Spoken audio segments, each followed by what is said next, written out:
We begin today with the latest on Taiwan's largest ever recall election. All of the 24 opposition Kuomintang lawmakers targeted by recall campaigns look set to keep their seats. Voters cast their ballots from 8 a.m. to 4 p.m. and vote counting began right after polls closed. We'll have more analysis of the results later in the show. But these results aren't the end of the story. 7 more KMT lawmakers will face recalls in late August. First, though, let's go to Tiffany Wong, who's live in the TaiwanPlus newsroom. Tiffany, what's the latest? Hi, Laurel. Well, the Central Election Commission is still finishing getting those final vote counts in, but it does look like those 24 Kuomintang lawmakers who were facing recall will be able to keep their seats in Taiwan's legislature. Many of them have already come out tonight saying that they have survived these recall votes. Now, today, Taiwanese people came out to vote, and it looks like about 50% voter turnout tonight. That's pretty outstanding for a non-presidential election. And in all of these cases, the votes against the recall exceeded the votes in favor of recall. And it looks like just a few of them made that 25% threshold of votes in favor needed to remove those lawmakers. But since those votes against exceeded that, they were not able to pass. Again, we're still waiting for the final result from the CEC. But in earlier stages, we did see, a lot of these recall campaigns seem to have some pretty widespread public support. But in the end today, it looks like they just were not able to get that momentum at the polls. So the recalls started off as a civic-led movement, but the political parties were heavily involved later on.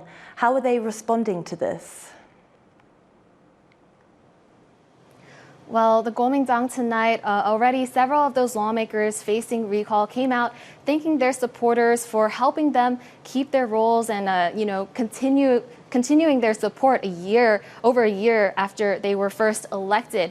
This is a huge win for their party. They will not be able to face recall again for the rest of their terms. And their chair, Eric Zhu, also came out tonight. Let's take a listen to what he had to say. 今天用选票证明台湾的民主是成熟的，台湾的民主是伟大的。我们共同守护民主，守护台湾。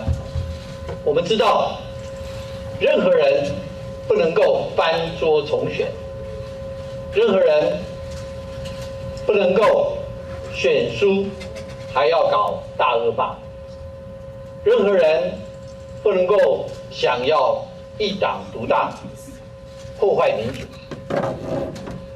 更重要的，所有台湾人民选择了安定，选择了政府应该做事情，而不是搞恶斗。今天不是任何一个政党的输赢，而是台湾人民的大胜利。 Meanwhile, the ruling Democratic Progressive Party stood the most to gain if these KMT lawmakers were removed. So obviously tonight is a huge disappointment for them and their supporters. But they did come out and say that they respect the results of this election. 对于这个结果，我们民进党团我们接受，我们也予以尊重。当然，我们更要坦然地面对。不管是罢免或是反罢免，都是人民依循着宪政体制 行使宪法所赋予的基本公民权，也透过这一场大罢免的行动，时时刻刻告诉着、提醒着所有的国家代议士，公民社会透过直接的民权，会对每一位民意代表持续的监督。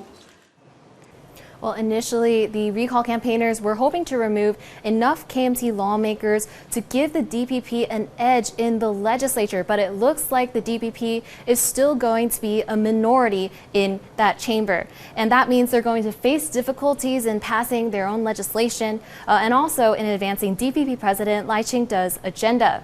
Now, looking forward, there will be 7 more KMT lawmakers facing recall in August. But looking at the results tonight, which show a huge upset to these recall campaigns, it's going to be a tough battle ahead. Thanks, Tiffany. That was Tiffany Wong reporting live from our newsroom in Taipei.